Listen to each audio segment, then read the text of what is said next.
In the year 1633, the ruler of the Ottoman Empire, Sultan Murad IV, made drinking a cup of coffee a crime punishable by death. This was not an idle threat or a law left to gather dust. The Sultan meant it, and he enforced it with a cruelty that became legendary. According to the accounts that have come down to us, Murad would sometimes disguise himself in common clothes and walk the streets of his own capital at night, carrying a heavy sword, hunting for anyone breaking his ban.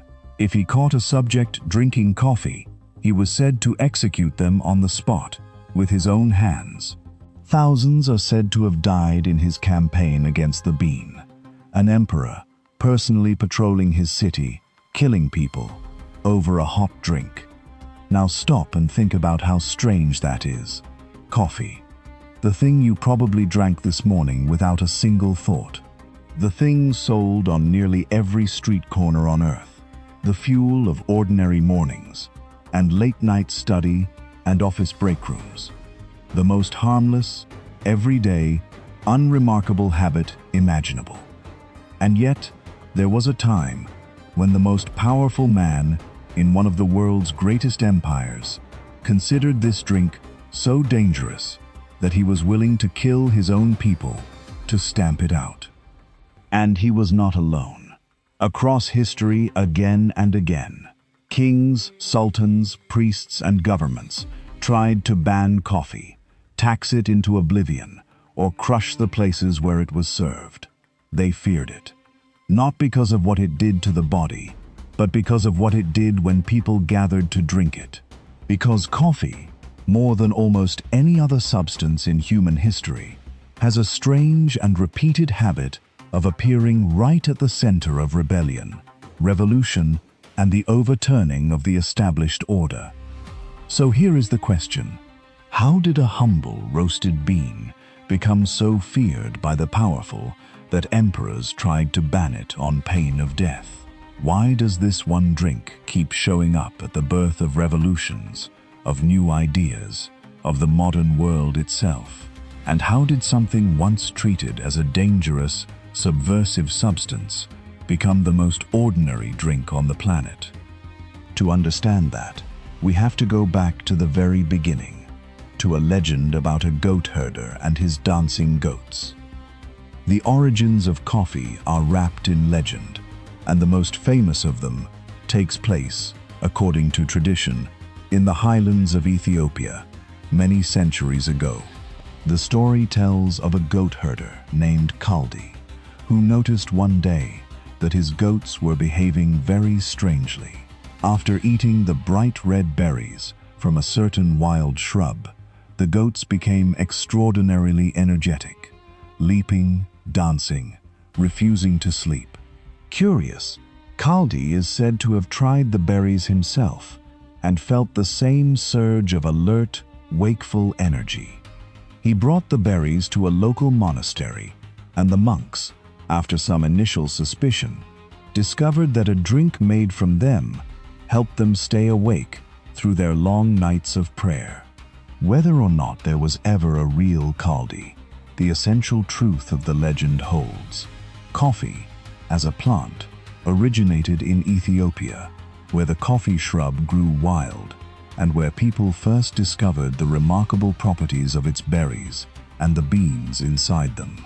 From those highlands, coffee made its way across the Red Sea to the Arabian Peninsula, to the region of Yemen, and it was there, among the Sufi Muslims of the Arab world, that coffee truly became a drink, roasted, ground, brewed, and consumed with purpose. The Sufis embraced coffee for a very practical reason. It kept them awake and focused during their nighttime religious devotions and their long sessions of prayer and chanting. The drink spread through the mosques and religious communities, and from there into the wider society of the Arab world. By the 1400s and 1500s, coffee had become deeply woven into the life of cities like Mecca, Cairo, and Istanbul, and crucially, it gave birth to an entirely new kind of place, a place that had never quite existed before, and that would prove to be one of the most influential inventions in human history. That place was the coffee house. This is the heart of the whole story, so pay close attention. Coffee is not really dangerous because of the bean. Coffee is dangerous because of what the coffee house does to people. Alcohol, the other great social drink, makes people drowsy, loose, sentimental, and eventually senseless. Coffee does the opposite. It makes people alert, sharp, talkative, and awake. And when you gather a crowd of alert, sharp, talkative, wide-awake people together in one room, day after day, and give them a cheap drink that keeps their minds racing, they start to talk. They discuss. They argue. They debate politics, religion, philosophy, business, and the failings of their rulers. The coffee house became a place where people of different classes could sit together as equals, exchange news and ideas, and speak freely. And to those in power, nothing is more dangerous than a room full of clear-headed people talking freely about the world. In the Arab world, this danger was recognized early. In 1511, in the holy city of Mecca, the authorities became alarmed by the coffee houses and the gatherings and loose talk they encouraged, and coffee was banned. Religious authorities debated whether the drink was forbidden, whether it was intoxicating, whether it was a corrupting influence. The ban did not hold. Coffee was too popular, too embedded. But it set the pattern that would repeat across the world for centuries. The powerful sensing that this drink, and the gatherings around it, threatened their control, and trying to stamp it out. And that brings us back to Sultan Murad IV and his midnight executions. His extreme campaign against coffee in the Ottoman Empire was, at its core, about political control. The coffee houses of Istanbul had become places where people gathered to gossip, to criticize the government, to spread news and gambling and dissent. To a ruler obsessed with authority and paranoid about plots against him, these gathering places were nests of subversion. Banning coffee was never really about the drink. It was about silencing the conversations the drink inspired. If you're finding this as fascinating as I am, take 1 second to hit subscribe. The Tiny Grand uncovers the grand hidden history of a tiny everyday thing every single week. Now, this is where coffee crossed into Europe and helped light the fuse of the modern world. Coffee arrived in Europe in the 1600s, carried along the trade routes from the Ottoman world, and at first it met suspicion. To many Europeans, it was a strange, dark, bitter drink from the Muslim world, exotic and vaguely threatening. According to a popular story, some Catholic advisors urged the Pope to condemn coffee as a devilish Muslim drink. But the Pope, upon tasting it, is said to have enjoyed it so much that he declared it should be baptized and made a proper Christian beverage instead. Whether or not that tale is precisely true, coffee won Europe over rapidly. And when it arrived, it brought the coffee house with it. And the coffee house transformed European society. In England, the coffee houses that sprang up in London in the 1600s became known as penny universities. The name came from the fact that for the price of a single penny, the cost of a cup of coffee, any man could enter, sit down, and take part in the conversation, the debate, the exchange of news and ideas. It was a kind of education available to anyone with a coin, regardless of their birth. These coffee houses became the beating heart of intellectual, political, and commercial life. Different coffee houses attracted different crowds. Some drew scientists and thinkers, some drew merchants and traders, some drew writers, poets, and politicians. The consequences of this were enormous, and they shaped the modern world in ways we still live with today. Scientific ideas were debated and developed in coffee houses. Some of the great scientific minds of the age discussed their theories over cups of coffee. The London coffee houses became so central to business and trade that entire institutions were born within them. One particular coffee house, run by a man named Edward Lloyd, became the favorite gathering place for merchants, ship owners, and those who insured ships and their cargoes against the perils of the sea. The business conducted in Lloyd's coffee house grew and formalized over time into one of the most famous insurance institutions in the world, Lloyd's of London, which still bears the name of that coffee house to this day. The London stock market, too, has roots in the trading and dealing that took place in the coffee houses of the city. The modern financial world was, in a very real sense, brewed in a coffee cup. The English authorities, like the Ottoman sultans before them, grew nervous about all this gathering and talking. In 1675, King Charles II of England issued a proclamation to shut down the coffee houses, condemning them as places where disaffected people met to spread scandal and slander against the government. But the outcry was so immediate and so fierce, the coffee houses had become so essential to English life, that the king was forced to back down within days. The attempt to close them collapsed almost instantly. The people would not give up their coffee, or the freedom to gather and talk that came with it. And then, coffee did something even more consequential. It helped fuel revolutions. In France, in the years leading up to the French Revolution, the coffee houses of Paris were hotbeds of radical political discussion. Revolutionaries, writers, and thinkers gathered in them to debate the ideas of liberty and to rage against the monarchy and the old order. One of the most famous cafés became a gathering place for revolutionary figures, and it was reportedly from a Parisian café that a fiery speech helped ignite the crowd in the days just before the storming of the Bastille, the event that set the revolution alight. The coffee house was where the ideas of the revolution were argued into being, and where the energy to act on them was gathered. Across the Atlantic, coffee became entangled with the birth of another nation. In the American colonies, tea had long been the favored hot drink, tied closely to Britain and the British way of life. But when the colonists' anger at British taxation boiled over into the famous protest where crates of British tea were dumped into Boston Harbor, drinking tea came to be seen as unpatriotic, a symbol of loyalty to the crown the colonists were rebelling against. Coffee, by contrast, became the patriotic American drink, the beverage of the Revolution and of the new nation. To this day, the United States remains a coffee-drinking nation more than a tea-drinking one, a preference with roots reaching back to that act of rebellion.